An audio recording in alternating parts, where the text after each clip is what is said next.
snapshot of her never-ending transitioning journey. Please welcome to the stage Stephanie Elise Freno.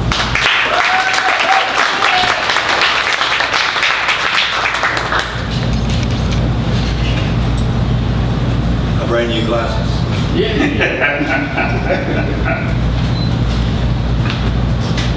There's a song from the movie Transamerica by Dolly Parton called Traveling Through.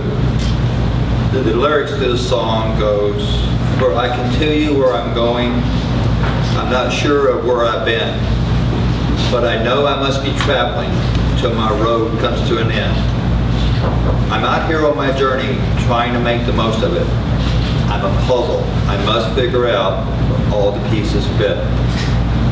I've been on my journey for many years now, and I've often have written about a poem which is very close to me and very dear, called A Road Not Taken. There's also, with the human rights, there's a booklet that's out called Coming Out as Transgender. There's a section that starts with beginning with being open with yourself. I believe I would like to share a part of this. From birth, most of us are raised to think of ourselves as fitting into a certain mold. All culture and families teach us what we are supposed to look, act, and carry. Few of us were told that we might have a gender identity that differs from the body into which we were born, or that we might feel compelled to express our gender in ways that aren't traditionally associated with the gender that we were assigned at birth. That is why so many of us are scared, worried, or confused when facing these truths ourselves. We spend a lifetime attempting to hide, hoping against hope that is not true, or that it might simply go away. There is no one moment when it is right to be open with yourself. Some transgender people have long battled with living lives that they know that they were meant to live. Some question their gender identities and expression suddenly. People come out at all stages, all walks of life, when they're teens, when they're seniors, when they're married, when they're single, when they have children, and when they don't. Some transgender people come out simply by having the courage to be different. This can range from women who express themselves in traditionally masculine ways to men who do things that are considered feminine. Many of these people coming out is never a question. They're simply being true to themselves. Today marks an anniversary. On 10 June 2015, I came out at the VA. I was the feature speaker at the VA Pride Month. It was the first time that I presented myself completely female at work. Most recently, I filed a motion to change my name and my gender. That is why now my name is Stephanie Elise Freno, and my gender is female. I just recently received my Social Security card, and soon I'll be doing the same for my birth certificate. As in Dolly's song, I know that I must be traveling till my road comes to an end, and I hope that road does not come to an end. What I'd like to share for the remainder of my time is what I wrote back in 2015, shortly after I came out. On the morning of June 10, 2015, I woke up before my alarm clock. I don't know if it was my internal clock or if it was because this was the day that I would want to present my presentation, as well as presenting myself to the entire VA as Stephanie Johnson. I did my usual routine of going to the kitchen, grabbing my cup of coffee, and stepping outside in my nightgown to get the feel for what the weather was like. I typically sit at my table outside my apartment, look up at the sky, look up at the stars, if there are any, and just sit and sip my coffee. I listen to the sounds like the birds chirping, the crickets, and any other sounds of the morning. I try to let my mind go blank and just listen to the things that are before me. As I sip my coffee, I said a little prayer. I ask for guidance and strength for the day. I pray that things will go well. A scene from A Few Good Men came to mind. The scene is when Kathy, Tom Cruise, is called aside and told, if you go out there and you feel like you cannot get him to say it, then don't do it. I suppose my subconscious was telling me that if I didn't feel comfortable in giving my presentation and coming out to Stephanie, then I probably shouldn't do it. Then there was this little voice inside me. This is what you want. Don't ask yourself what if years down the road. This is your life. No one's going to live it for you. I took another sip of coffee, stood up, went back into my bedroom, laid out the dress on my bed, and began to lay out my panties and my bra to match my dress. Feeling that I would need time to apply my makeup, I decided to take a shower, wash my hair, and be sure that it was dry on time. I put on my house coat after stepping out of the shower, went to the kitchen to check the time. It was 6:25.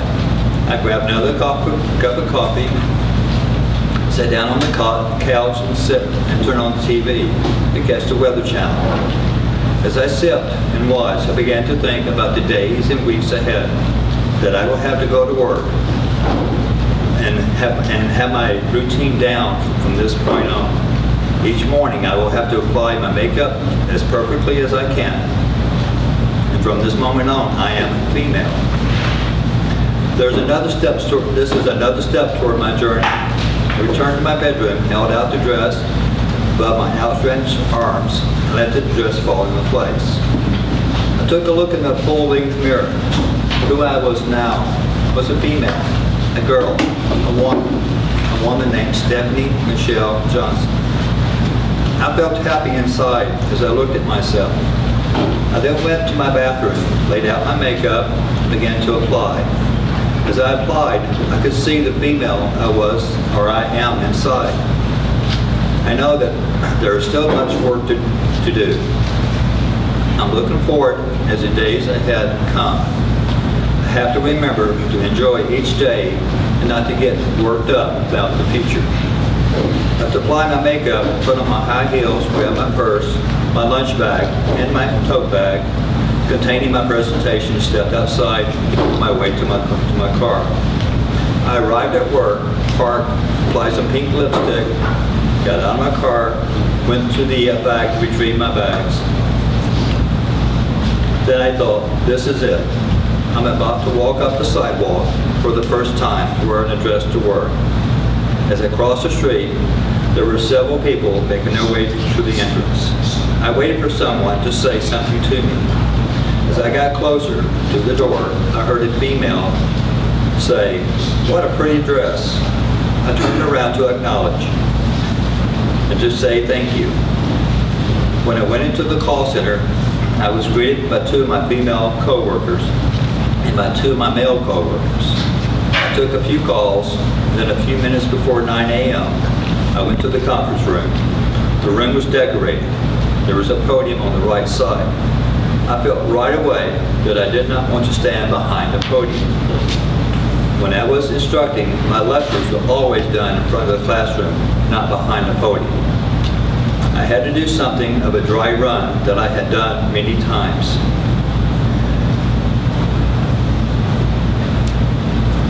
I had to make sure that I was plenty loud enough. I stood in the middle of the room at the front of the podium. And as I did, my feelings came back from my earlier days in my teaching. I knew then that I just had to do this. As people began to arrive, I was pleasantly surprised to see 5 members of my church had come to attend. Leading the group was my minister, Reverend Kyle, and the individual who was also doing his internship. I went on to say that I have to apologize for not remembering everyone's name from my church. I felt overwhelmed and honored to see so many people had attended.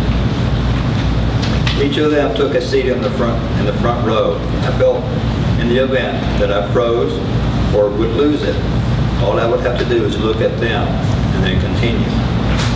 There were several speakers before me, including the clinic's chief medical officer, and I felt this was quite an honor. There was a lady from the Temple VA who was in charge of the VA EE program from Central Texas. She had announced that June was her last month that she was moving to Dallas. When it was my turn to speak, I went to the front of the room as I looked at the members of my church. I felt at ease and comfortable.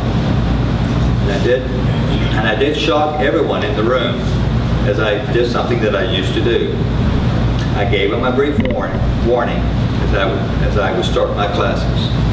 Boy, am I enthusiastic. Once I did this, I was totally calm.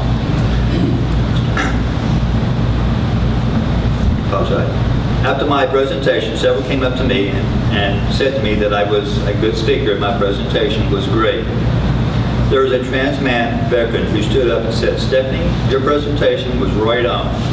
The lady from Temple even came up to me and said as she was in tears that my presentation was a great job. Of course, what this means to me is that I'm going to be totally Stephanie from this point on. There was a lady from church who, after my presentation, came up to me and said that she loved it. Then she noticed my name badge, and she asked, "When are you going to have your name changed?" One of my supervisors answered her question and said that I would have to contact the VA HR department. I've lived in Austin now since 2013. As I reflect back on these 3 years that I've been out at the VA, I've met many different people. Many people have touched my heart. Many have often said to me, "I only know you as female. I only know you as Stephanie."